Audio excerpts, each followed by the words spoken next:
নমস্কার বন্ধুরা, দেবী মনিস লাইফস্টাইল চ্যানেলের আরও একটা নতুন ব্লগে তোমাদের সবাইকে অনেক ওয়েলকাম আর অনেক অনেক স্বাগত জানিয়ে শুরু করছি আমার আজকের এই ব্লগটা।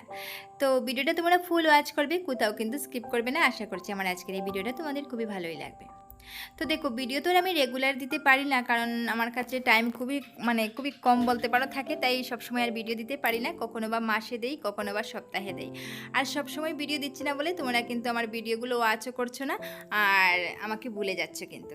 না না বন্ধুরা, এরকম করলে হবে না। তোমরা যদি আমাকে ভুলে যাও তাহলে বলো আমি কীরকম এগিয়ে যাব।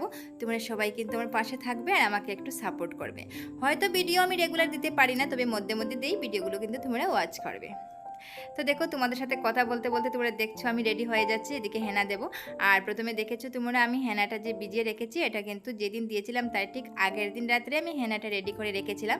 তো আগের দিন রাত্রে হেনাটা রেডি করে রাখলে পরে কি হয়, কালারটা খুবই সুন্দর আসে। আর তোমরা দেখেছো যে আমি চা পাতার জল দিয়ে এটা ভিজিয়ে রেখেছিলাম আর কি। আর শেষে এটাতে দিয়েছিলাম ডিম দিয়েছিলাম আর অল্প তেল দিয়েছিলাম, দিয়ে কখনো বা এই লেবুর রস দিলে তারপরে একটু কফি দিলে কিন্তু কালারটা আরও সুন্দর হয়।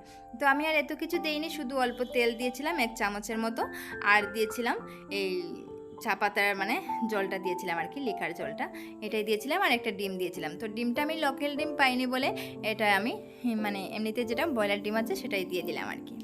আর দেখো, আজকের ভিডিওটাতে তোমরা দেখতে পারবে যে আমি পুরোটা দিনই এই গলায় গামছা আর মাথায় হেনা দিয়ে কিন্তু কাটিয়ে দিলাম। তো দেখো বন্ধুরা, আমি যখন হেনা লাগাই তখন কিন্তু হাতে গ্লাভস পরেই হেনাটা লাগাই, কারণ হচ্ছে যে হাতটাতে কালার লেগে যায়। আর তুমি তো নিজে বুঝতে পারবে যে আমি হেনা লাগিয়েছিলাম বলে কালারটা লেগেছে, কিন্তু লোকে তো বুঝবে না, হাতটা একদমই নোংরা নোংরা লাগে দেখতে, নিজেরও ভালো লাগে না। আর এই কালারটা অনেক দিন থেকে যায়, তাই আমি গ্লাভস পরেই দিই। গ্লাভস পরে দিলে কি হয়, আর হাতে অল্পও লাগবে না, হাতটা যেরকম আছে সেরকমই থেকে যাবে আর কি। তো তাই আমি গ্লাভস পরেই দিই। আর এদিকে দেখো, আমি অনেকটা কাপড়ও ভিজিয়ে রেখে দিলাম, যে কাপড় ধোবো বলে। অ্যাকচুয়ালি কী হয়েছে বলো তো, এই যে হেনাটা দিয়েছি, হেনাটা দিয়ে কিছুক্ষণ বসেছিলাম, কিন্তু বসার পর একদম বিরক্তি লাগছিল, যে এত গরম পড়ছিল ওই দিন। তো আমি তো আর যে ঠান্ডার দিনে দেবো বলে আমার কাছে সময় নেই, কারণ আজই আমার ছুটি ছিল, আজই আমাকে হেনা দিতে হবে। তো এই তো গরম পড়ছিল, তো এই গরমের মধ্যেই আমি হেনাটা দিয়েছিলাম। আর এদিকে গরমে কি হয়েছিল বলো তো, যে হেনাটা একদম গলে টলে পুরো একদম গলা দিয়ে একদম বেয়ে পড়ছিল। তো একদম অস্বস্তি লাগছিল। কিছুক্ষণ পর পর এই গামছাটা দিয়ে মুছছিলাম, আর ভাবলাম না, এরকম বসে থাকলে কিন্তু আরও বিরক্তি লাগবে আমার। তো তখন কি করলাম, ভাবলাম যেগুলো কাজ আছে কাজগুলো প্রথমে সেরে নেই, আর তখন টাইমটা পাস হয়ে যাবে, আর এদিকে এতটাও বিরক্তি লাগবে না। তো প্রথমে কিছু কাপড় আমি ভিজিয়ে রেখে আসলাম বাথরুমে, এসে ভাবলাম যে এদিকে আমি ঘরটা ঝাড় দিয়ে দিই আর বাসনটা ধুয়ে ফেলি। তো প্রথমে বাসনটা ধুয়ে নিলাম, বাসনটা ধুয়ে জায়গা মতো রেখে দিলাম, আর তারপর আমি ঘরটাও ঝাড় দিয়ে দিলাম।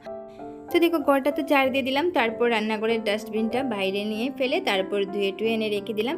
আর ভাবলাম এবার কিন্তু আমাকে স্নানে যেতে হবে, কারণ অনেকক্ষণ হয়ে গেছে, আর 2 ঘন্টা মতো রাখলেই হয়ে যায় আর কি হেনাটা।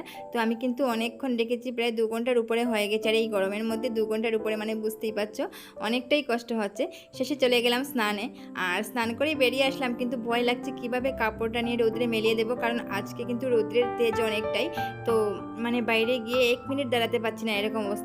তো তাড়াহুড়ো করে কোনোভাবে আমি কাপড়গুলো স্নানের আমার গায়ের কাপড়গুলো কোনোভাবে মেলিয়ে দিয়ে তারপর চলে আসলাম। আর হ্যাঁ, আরেকটা কথা, যে কাপড়গুলো আমি স্নানের আগে ধুয়ে দিয়েছিলাম, মোটামুটি আধা ঘন্টা 1 ঘন্টাও হবে না, 1 ঘন্টা থেকে কম হবে আর কি, একদম কাপড়গুলো পুরো শুকিয়ে গেছে জানো তো। তো বুঝতেই পারছো কতটা তেজ আজকে রৌদ্রের। তো দেখো, এদিকে আমি প্রথমে যে কাপড়গুলো ধুয়ে দিয়েছিলাম স্নান করে এসে, কিন্তু আমি এগুলো দেখলাম পুরো শুকিয়ে গেছে, এগুলো কিন্তু আমি ঘরে নিয়ে আসলাম। আর ঘরে এসে তারপর চুলটুল আঁচড়ে মুখে একটু ক্রিম টিম দিয়ে তারপর এবার আমি চলে যাব ঠাকুর সেবা দিতে আর কি।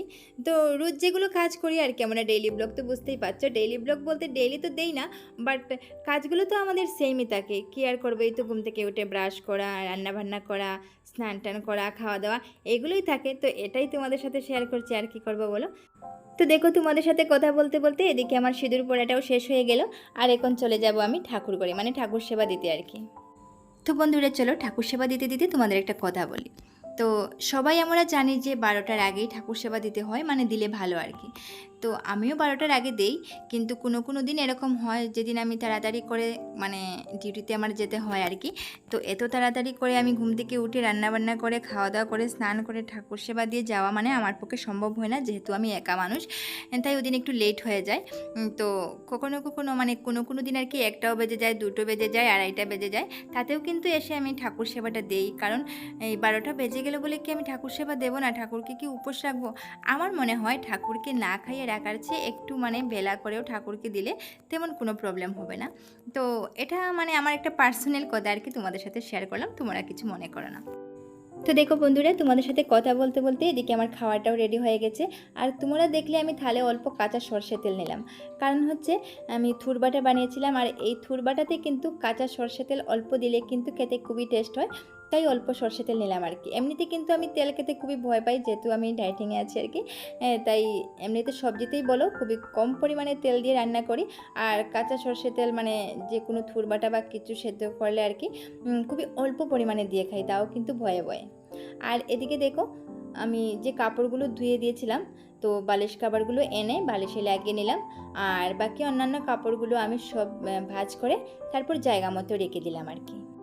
তো এদিকে খাওয়া দাওয়াও শেষ হয়ে গেছে, ভাবলাম বসে বসে আর কি করব, কিছুক্ষণ মোবাইল দেখছিলাম, শেষে ভাবলাম না কাপড়গুলো গুছিয়ে আর রেখে দেই। তো আমি যখন কাপড়গুলো ভাঁজ করে রাখছিলাম তখন বাজে প্রায় 5:30, আর 5:30টার সময় বাইরের অবস্থাটা দেখো কতটাই রৌদ্র। তো যাই হোক বন্ধুরা, আজকের ভিডিওটা আমি এখানেই এন্ড করেছি। যদি ভিডিওটাতে কিছু ভালো লেগে থাকে তাহলে অবশ্যই একটা লাইক করে দিও, কমেন্ট করে দিও। তোমাদের করা একটা লাইক একটা কমেন্ট কিন্তু আমাকে নেক্সট ভিডিও নিয়ে আসতে অনেকটাই মোটিভেট করবে। তো আজকের মতো সবাইকে টাটা, সবাই খুব ভালো থাকো।